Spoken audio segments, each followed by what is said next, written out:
11월 9일 하나님 말씀을 함께 나누겠습니다. 오늘은 사사기 4장 1절에서 24절의 말씀으로 함께합니다. 모압 왕 에글론의 폭정에서 이스라엘을 구원한 왼손잡이 에훗의 시간이 끝났습니다. 에훗의 인도 아래 하나님 안에서 누렸던 평안의 시기는 너무나 쉽게 잊혀졌습니다. 에훗이 죽고 난 후 이스라엘은 다시금 하나님 앞에 악을 행합니다. 죄의 굴레가 이렇게 질기고 지독한 것입니다. 그렇게 이스라엘이 스스로 심판의 자리로 나아갑니다. 하나님께서는 가나안 왕 야빈을 통해 이스라엘을 치셨습니다. 그렇게 다시 고통의 시간이 시작됩니다. 하솔이라는 도시는 갈릴리 북쪽에 위치한 전략적 요충지였습니다. 이미 여호수아의 때에 이스라엘은 하솔의 왕 야빈을 물리치고 이 땅을 점령했었습니다. 다시 등장한 하솔 왕 야빈이 같은 사람인 것 같지는 않습니다. 시대적인 차이가 있으니까요. 야빈이라고 하는 것은 아마도 사람의 이름이 아니라 하솔의 왕을 부르던 호칭인 것 같습니다. 앞서 사사 에훗의 때에 모압이 그러했듯이 가나안 땅의 하솔 역시 이미 이스라엘에게 점령당했던 지역입니다. 그러나 이스라엘이 하나님 앞에 온전히 순종하지 못하여 완전한 승리를 거두지 못하자 다시 힘을 얻어 그들을 공격한 것입니다. 정리하자면 가나안 땅 하솔이라는 지역을 거점으로 야빈이라 불렸던 왕이 힘을 키웠고 마침내 남쪽의 가나안 전역에 영향력을 끼치며 이스라엘 사람들을 약탈하고 괴롭혔던 것입니다. 야빈 왕의 힘의 원천은 장군이었던 시스라와 철병거 900대였습니다. 당시 철병거는 오늘날의 탱크, 전차와 같습니다.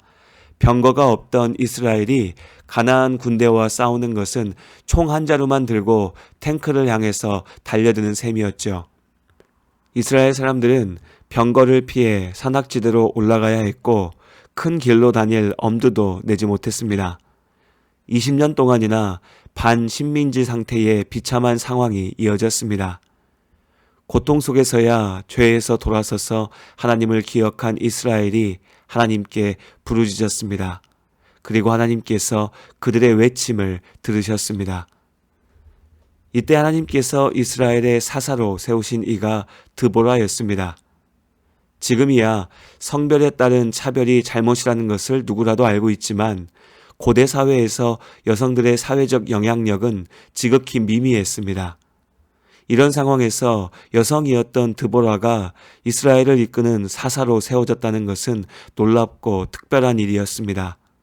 드보라가 지도자로서 탁월한 자질을 갖추고 있었던 것은 물론이고 그녀를 향한 하나님의 분명한 계획이 있으셨던 것입니다.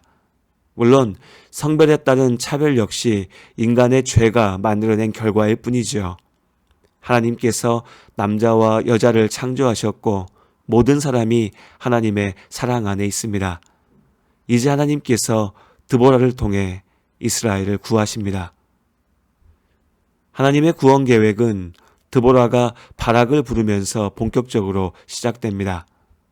가나안 왕 야빈에게 장군 시스라가 있었다면 이스라엘 군에는 장군 바락이 있었습니다. 드보라가 바락에게 하나님의 명령을 전합니다. 납달리와 스브론 사람 10,000명을 이끌고 다볼산으로 가라는 것이었죠. 바락 자신이 납달리 지파 출신이었습니다. 납달리와 스브론 지파는 가나안 야빈 왕의 거점이었던 하솔과 가장 가까이 자리 잡았던 이스라엘 지파들이었습니다. 그만큼 가나안 군대의 침략으로 큰 피해를 보았고 또 가장 먼저 전쟁에 나설 수 있었죠. 하나님께서는 구체적인 전투 계획까지 세워주셨습니다. 이스라엘 군대가 다볼산에 자리 잡고 있으면 시스라가 이끄는 가나안 군대가 기손강으로 올 테니 바로 그곳에서 싸워서 이기라는 것이었습니다. 이렇게 들어도 당시 지형이나 군사 상황을 잘 알지 못하는 우리에게 잘 와닿지가 않습니다. 하지만 바락은 바로 이해했습니다. 그리고 고민 끝에 그가 내놓은 답은 드보라가 함께 가지 않으면 자신은 갈 수 없다는 것이었습니다. 바락은 드보라가 전한 하나님의 계획을 이해하기 어려웠습니다. 무슨 말씀인지는 알았지만 그렇게 해서는 도무지 이길 방법이 없었기 때문입니다. 다볼산은 말 그대로 산악지대였습니다. 이스라엘 군대가 산 위에 자리 잡고 올라오는 가나안 군대와 싸우는 것은 충분히 납득할 수 있는 전술이었습니다. 그리고 하나님의 말씀대로 시스라가 이끄는 가나안 군대가 기손강으로 올 수도 있을 것입니다. 우리에게 강이라고 하는 것은 당연하게도 언제나 물이 흐르는 곳이지만 이 지역에서 강은 1년 중에서도 비가 집중적으로 내리는 우기에만 물이 흐르는 경우가 많았습니다. 기손강 역시 그런 곳이었죠. 비가 오지 않는 건기의 강은 그저 평평하게 잘 다져진 평지일 뿐입니다. 그러니까 이름은 강이지만 물이 흐르지 않는 그저 평평한 땅이었던 것이죠. 시스라가 이끄는 가나안 철병거 부대가 최고의 전투력을 발휘할 수 있는 곳이었습니다. 그리고 하나님께서 싸우라 하신 때는 건기였습니다. 그나마 산에 자리 잡고 버틴다면 철병거를 끌고 올라올 수 없으니 어찌어찌 막아낼 수 있을 것입니다. 이스라엘이 지금까지 그렇게 버텨온 것입니다. 그런데 하나님께서는 지금까지 이스라엘을 지켜왔던 산에서 내려가서 기손강, 다시 말씀드리지만 이 시기에는 강이라기보다는 평야, 기손평야라고 부르는 게 맞을 겁니다. 아무튼 가나안 군대가 가장 강력한 힘을 낼 수 있는 자리로 가서 싸우라고 하신 것입니다. 적에게는 유리하고 나에게는 불리한 자리로 스스로 나가서 싸운다는 것은 그야말로 어리석은 일처럼 생각됐죠. 그래도 싸움에 나선다면 그야말로 이 계획을 명령하신 하나님을 믿고 싸우는 것입니다. 그런데 바락은 하나님을 온전히 믿을 수 없었습니다.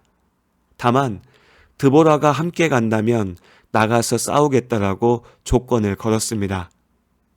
하나님은 믿지 못했으나 드보라가 보여줬던 선지자의 능력은 믿겠다는 것입니다. 한편으로는 그만큼 드보라가 하나님의 사람답게 소명을 이루는 삶을 살았다는 것을 보여줍니다. 바락은 드보라의 하나님을 믿었으니까요. 다른 한편으로는 드보라를 믿으면서도 드보라를 통해서 일하시는 하나님을 온전히 믿지 못하는 바락의 어리석음이 나타납니다. 그리고 이 바락의 믿음 없음은 또한 당시 이스라엘의 한계를 보여줍니다. 바락의 믿음 없음에 드보라는 단호하게 답합니다. 내가 반드시 너와 함께 가리라. 전장의 한복판으로 나가는 것입니다. 드보라는 사사였으나 전쟁터의 장수는 아니었죠. 전쟁 중에 언제 죽을지 모릅니다. 그러나 드보라는 주저하지 않았습니다. 바락은 하나님을 온전히 믿지 못했기에 드보라 당신이라도 함께 가면 내가 나가는 것을 생각해 보겠소 라고 말했지만 드보라는 하나님께서 이 전쟁의 주인이시라는 것을 분명히 믿었습니다. 하나님께서 싸우시는 전쟁입니다. 하나님께서 반드시 이기십니다. 드보라는 하나님을 믿었기에 두렵지 않았습니다. 하나님의 명령을 대하는 드보라와 바락의 모습은 말씀을 붙잡고 삶을 살아가는 우리들 스스로를 돌아보게 합니다. 우리는 내일 일을 알지 못한다며 염려하고 두려워하지만 사실 하나님께서는 이미 우리가 살아가야 할 방향과 방법을 분명하게 말씀하셨습니다. 다만 하나님 말씀대로 하면 더 성공하지 못할 것 같고 더 가지지 못할 것 같고 더 즐기지 못할 것 같은 우리의 죄악된 욕심 때문에 온전히 순종하지 못합니다. 하나님을 믿는다 하지만 내 생각과 내 주장을 쫓습니다. 정확히는 하나님이 없다 하며 헛된 우상에게 머리 숙이는 세상의 생각과 주장을 쫓는 것이죠. 그렇게 하나님을 온전히 믿지 못하고 의심하기 때문에 온전히 순종하지 못하기 때문에 우리는 날마다 근심하고 두려운 것입니다. 이제 하나님께서 기손강에서 싸우라 하십니다. 오직 믿음으로 이기라 하신 것입니다. 사사 드보라는 믿음으로 순종하였습니다. 그리고 우리는 이어지는 사사기의 말씀을 통해 그 순종의 결과를 보게 될 것입니다. 주님, 제 마음이 너무 둔해서 주님을 볼 수 없습니다. 이 땅에 속하여 이 땅만 보다가 주님 손을 놓쳤습니다. 나는 나그네로 왔는데 왜 주저앉게 되었나. 나는 청지기인데 언제부터 내 삶의 주인이 되어버렸나. 믿음이 없이는 기쁘시게 못하나니 고된 수고도 다 헛될 뿐이라. 믿음이 없어서 무너진 삶의 모든 자리에 다시 주님을 기다립니다.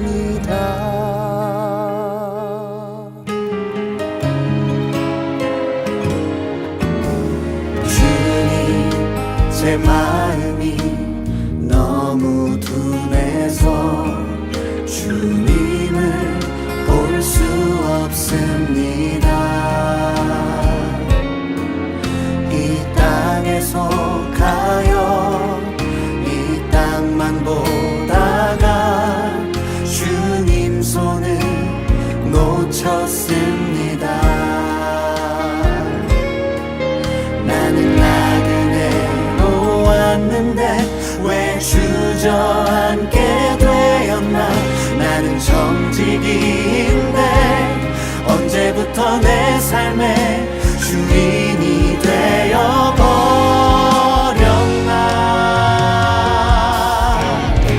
믿음이 없이는 기쁘시게 못하나니 고된 수고도 다 헛될 뿐이라. 믿음이 없어서 무너진 삶의 모든 자리에 다시 주님을 기다립니다. 믿음이 없이